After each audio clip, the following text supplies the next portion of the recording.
What up, everybody? Welcome back to another episode of Crack Kills, and welcome to the new Crack Kills League office, permanent Crack Kills League office, based in Litchfield Park, Arizona, the new home of the greatest fantasy football league in the world.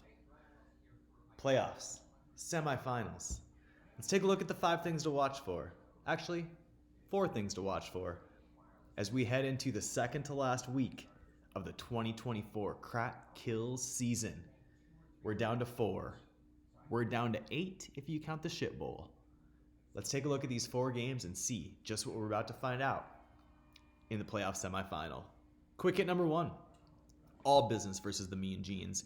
We start with the regular season number 2 versus number 3 seeds in all business in the Genes.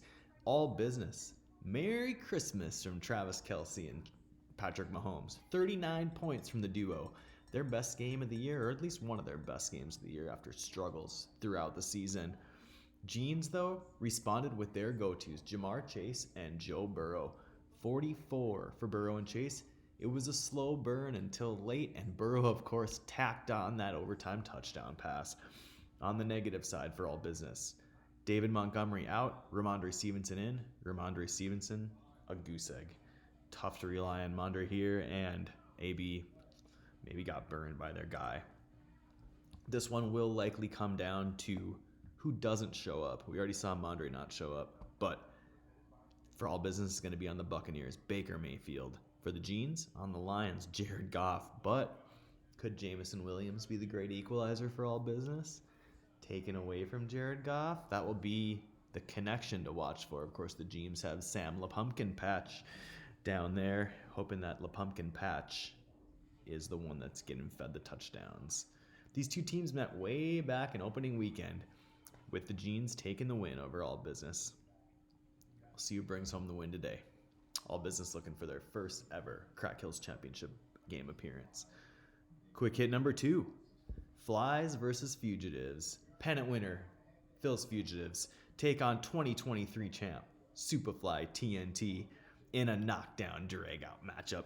The Cons started strong. Let's start with Bo Nix. Man, what a surprise this guy has been. Nix led the big comeback, couldn't get the win in his own game, but may have set the Fugitives up for a win in their game. And then Trey McBride. Finally, Trey McBride finds the end zone with a receiving touchdown. 26 points. His best game of the year. He has been a godsend for the Fugitives down the stretch. The Flies have started slow on offense. Only 2 from DeAndre Hopkins, but Derwin James's best game of the season, 11 points. Flies, though, maybe playing with fire. George Kittle, Malik Neighbors, Breece Hall, all playing for pride. Really nothing. Those guys are tough to lean on when it comes to the postseason. There's going to be a lot of players like that in the last 2 weeks. We're going to see what managers really have to turn to. Flies knocked off the Cons back in week 5, 116 to 110. One of the only 4 losses for the Cons this year. They'll look for revenge and to return to the Crack Kills Championship game. Quick hit number 3. Another year. Another no-comment postseason performance that ultimately doesn't matter. First high score of 2024 for no comment in their first round win. And they came back this week with another big start. The Mad Lad McConkey. 2 touchdowns, over 20 points. Lad. Really hurts that the Patriots traded that pick to the Chargers. 3 players in double figures. Herbie, a big game yesterday. We also saw a big one from Derrick Henry on Christmas. So yeah, no comment. Off to a hot start. Shittown, on the other hand, not off to a hot start. Drake May, 3 points. Town struggling, just 10 points from their 3 skill players. The winner secures a top 2 pick. No comment has shown that really hasn't mattered in the past. I think they took T.O. first overall. I'm not going to talk about that. If I could take T.O. again this next year, I probably would. These 2 teams split in the regular season. So the rubber match will determine who takes a top 2 draft pick. Should be a fun one to watch the rest of today. And finally, quick hit number 4. Cops versus Bags. Future Cop. Surprise round 1 winner. Now, sights set on the top pick. Another touchdown game from Kyron Williams. He has been a touchdown machine this year, but only 2 points from Cooper Kupp and only 5 points from Matt Stafford. Devontae Smith could be the guy that you'll be watching for the Cops in this one. Bags had to go to Caleb Williams with Anthony Richardson injury. Got about what they expected, which is inconsistency. They'll hope for another big one, though, from Josh Jacobs. Jacobs has been running hard for the Packers, and we'll see if he can give the Bags a boost. Cortland Sutton, 14. 3 more wide receivers to go for Dimebags, so they'll hope that the wide receiving core turns it up today.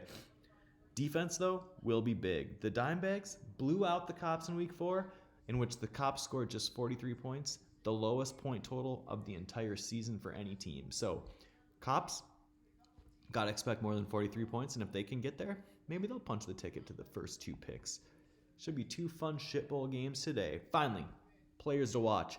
In the winner's bracket, Jalen McMillan for All Business. All Business turns to McMillan, who has been on the bench for 3 weeks, 50 points in those 3 games.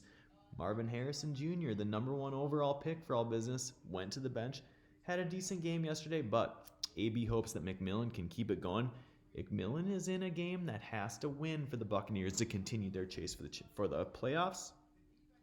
So we'll see if he can keep it up. Of course, like I said, over 16 points a game in his last 3 games. That would be a big one for All Business today. And in the Ship Bowl, who else? It's Saquon Barkley going for the rushing record. I think he needs 267 yards to break Eric Dickerson's all-time single-season rushing record. Of course, he's going to get an extra game to do it, so maybe we get an asterisk there.